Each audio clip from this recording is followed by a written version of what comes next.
Salam damai dan sejahtera bagi kita semua. Sebelum melanjutkan topik ini, saya perlu menggarisbawahi sebuah kata kunci yang paling penting dalam memahami bagaimana kita dapat menemukan agama yang paling benar di antara ribuan agama yang ada di seluruh dunia.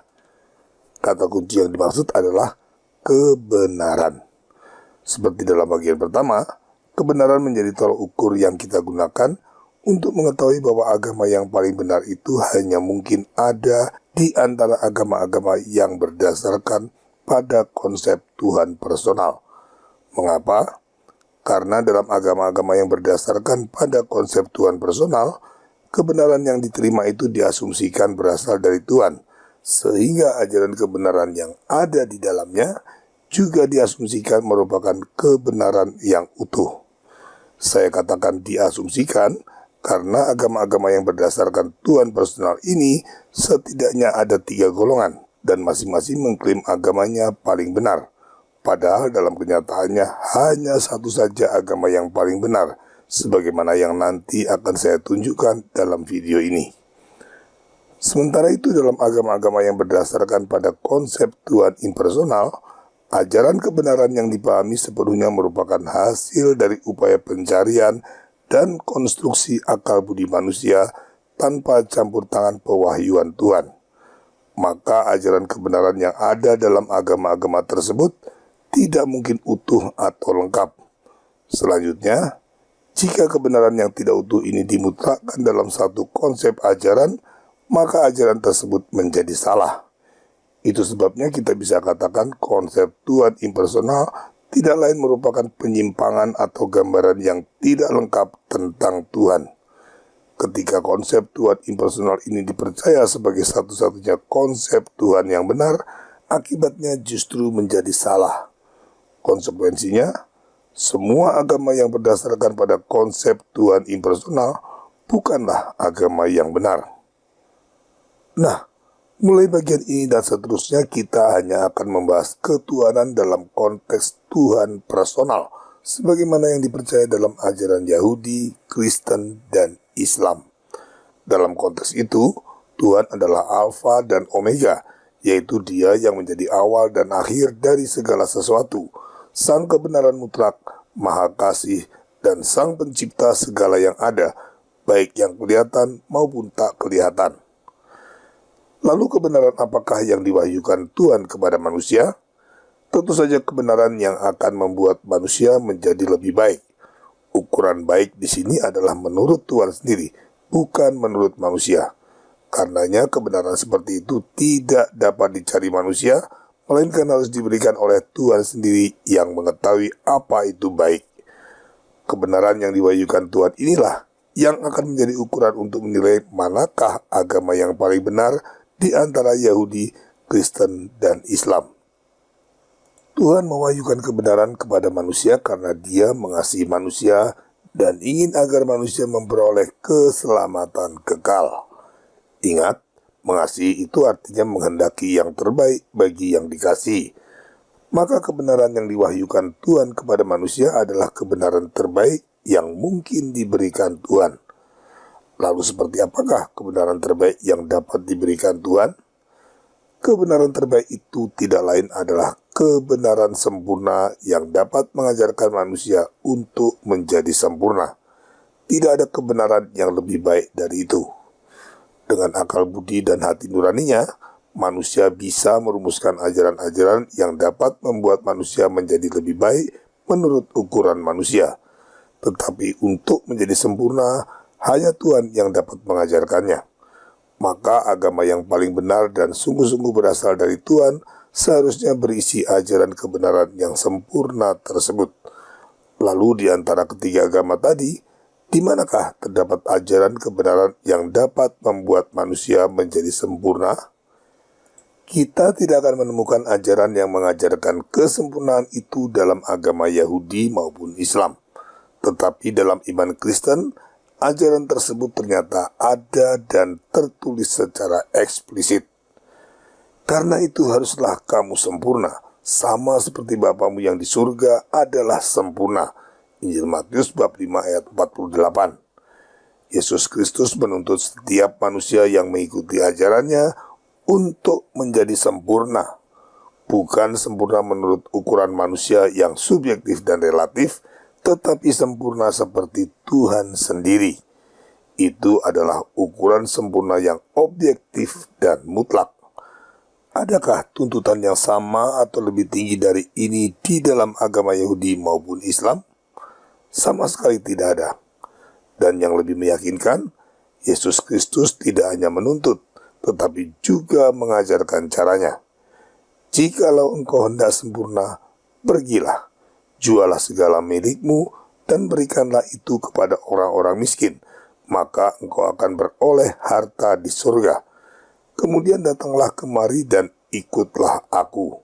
Injil Matius bab 19 ayat 21. Dari seluruh kitab suci yang ada di dunia, ini adalah satu-satunya ajaran yang secara eksplisit mengajarkan manusia langkah-langkah sistematis untuk menjadi sempurna seperti Tuhan.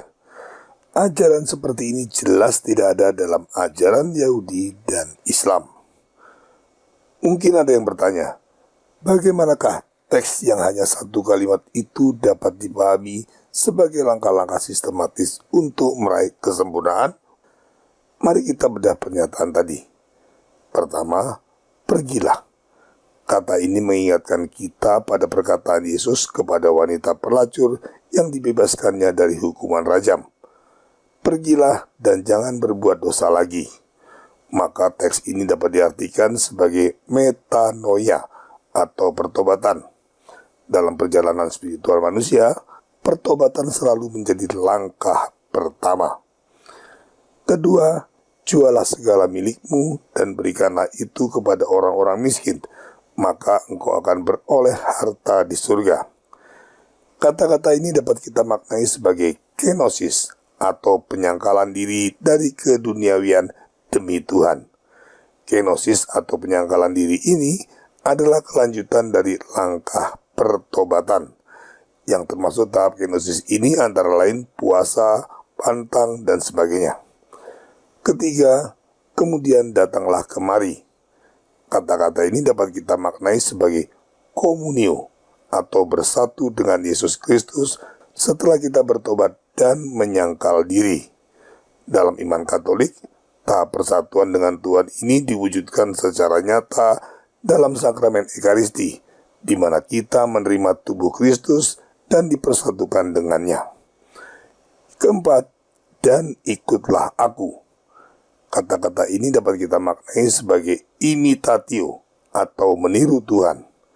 Imitatio adalah tahap terakhir dan puncak dari seluruh rangkaian langkah-langkah sistematis untuk menjadi sempurna, yaitu mengikuti teladan hidup Yesus Kristus.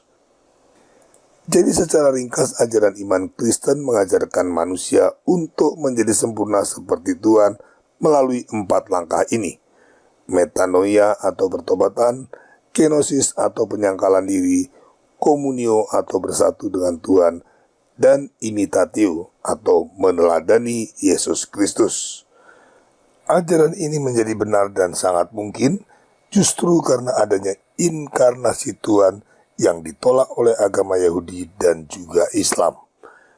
Jika Yesus Kristus bukan Tuhan yang berinkarnasi, ajaran tadi juga tidak mungkin dapat membuat manusia menjadi sempurna seperti Tuhan, karena meneladani nabi manapun tidak akan mampu membuat manusia menjadi sempurna seperti Tuhan.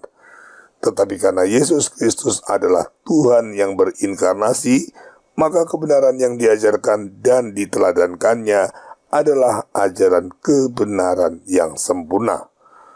Akulah jalan dan kebenaran dan hidup. Tidak ada seorang pun yang datang kepada Bapa kalau tidak melalui aku. Itulah yang dikatakan Yesus Kristus dalam Injil Yohanes bab 14 ayat 6. Yesus Kristus adalah Sang Sabda Tuhan itu sendiri, yaitu seluruh kebenaran Tuhan yang berinkarnasi dan hidup sebagai manusia. Maka siapapun yang mengikuti teladan Yesus Kristus, cepat atau lambat akan menjadi sempurna seperti Tuhan. Apakah itu mungkin tercapai? Sangat mungkin, karena kesempurnaan tersebut akan terwujud bukan oleh upaya manusia, melainkan dengan pertolongan rahmat Tuhan. Jadi, apabila tidak ada inkarnasi Tuhan, maka sampai kapanpun tidak akan pernah ada ajaran untuk mencapai kesempurnaan. Jika kita balik, karena Tuhan itu mengajarkan kebenaran yang sempurna pada manusia, maka inkarnasi Tuhan pasti harus terjadi agar ajaran kebenaran yang sempurna tersebut dapat dinyatakan pada manusia. Dengan demikian, pasti ada suatu masa dalam sejarah manusia di mana Tuhan berinkarnasi untuk menyatakan seluruh kebenarannya yang sempurna. Itulah yang terjadi 2000 tahun yang lalu. Di antara ketiga agama Wahyu, hanya Kristen yang mengakui inkarnasi Tuhan. Ini konsisten dengan fakta bahwa hanya dalam ajaran iman Kristen terdapat ajaran untuk mencapai kesempurnaan seperti Tuhan. Maka agama Yahudi dan Islam yang menolak inkarnasi Tuhan dan tidak memiliki ajaran yang dapat membawa manusia pada kesempurnaan sudah pasti bukanlah agama yang benar.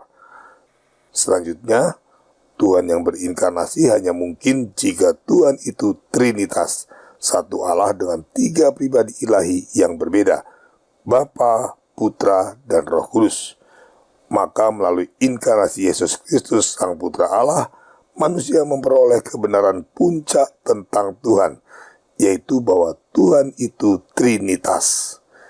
Jika kita ringkaskan, dengan akal budinya sendiri manusia dapat mengenal Tuhan yang impersonal sebagai asal mula segala sesuatu. Dengan pewahyuan Tuhan melalui para nabi, manusia dapat mengenal Tuhan yang personal sebagai Sang Pencipta yang Maha Kuasa. Dengan inkarnasi Tuhan, manusia dapat mengenal jati diri terdalam dari Tuhan, yaitu Allah Tritunggal Maha Kudus, Bapa, Putra, dan Roh Kudus. Mari kita bandingkan konsep Tuhan Trinitarian dalam iman Kristen dengan konsep Tuhan Unitarian seperti dalam ajaran Yahudi dan Islam. Sebelum adanya ciptaan, Tuhan Unitarian ada sendirian dalam kekekalan. Artinya, Tuhan Unitarian adalah Tuhan yang maha kesepian sebelum adanya ciptaan. Dengan demikian Tuhan Unitarian bukanlah Tuhan yang sempurna, karena Tuhan seperti itu setidaknya memiliki satu kekurangan, yaitu pernah kesepian. Sebaliknya, sejak sebelum adanya ciptaan, Tuhan Trinitarian sudah hidup dalam kebahagiaan sempurna ketiga pribadi ilahi yang ada bersama dalam kekekalan. Jadi, Tuhan Trinitarian tidak pernah mengalami kesepian sekalipun belum ada ciptaan.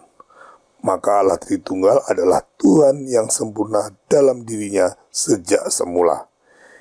Ini mengantarkan kita pada fakta penting, yaitu hanya dalam konsep Trinitaslah manusia dapat mengenal Tuhan yang sempurna dalam dirinya sendiri dan sekaligus Tuhan yang mengasihi manusia dengan kasih sempurna melalui karya penebusan di kayu salib. Memang, agama Yahudi juga mempercayai sabda Tuhan yang disampaikan oleh para nabi yang sama seperti yang dipercaya dalam iman Kristen. Tetapi seluruh ajaran yang diterima para nabi belum merupakan ajaran yang lengkap. Ajaran tersebut masih harus digenapi oleh Yesus Kristus yang mereka tolak. Ketika ajaran yang belum lengkap ini menolak digenapi oleh inkarnasi Tuhan, maka ajaran tersebut menjadi salah. Itu sebabnya Yesus Kristus berkata kepada orang-orang Yahudi yang menolaknya, "Iblislah yang menjadi bapamu, dan kamu ingin melakukan keinginan-keinginan bapamu." Injil Yohanes bab 8 ayat 44. Sementara Islam lebih parah. Agama tersebut hanya menerima wahyu palsu. Sesungguhnya Tuhan tidak hanya menyatakan seluruh kebenaran yang utuh melalui inkarnasi Sang Putra Allah, tetapi Tuhan juga menjaga seluruh kebenarannya tetap utuh sempurna sampai akhir zaman melalui karya Roh Kudus. Dengan demikian mustahil bagi Tuhan menambahkan wahyu baru apapun, baik untuk menambahkan sabda Tuhan yang sudah diterima, ataupun untuk memperbaiki sabda Tuhan yang konon dirusak manusia. Mengapa demikian?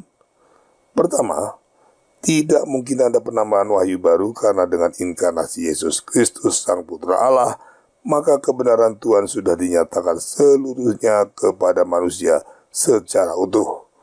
Lalu ajaran apa lagi yang perlu ditambahkan pada ajaran yang sudah sempurna? Tentu saja tidak ada.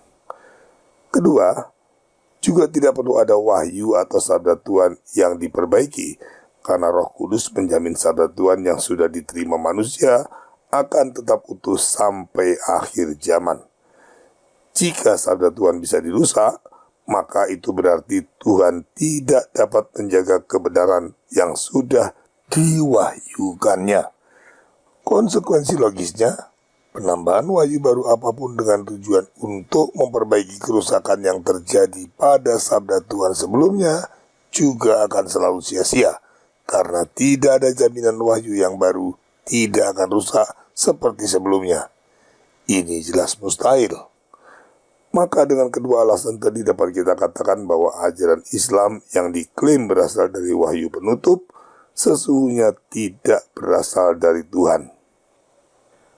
Akhirnya kita sampai pada kesimpulan sederhana tapi penting ini.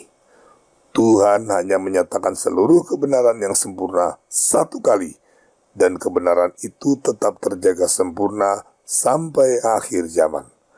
Selanjutnya kebenaran yang sempurna itu akan mengajarkan manusia untuk menjadi sempurna seperti Tuhan.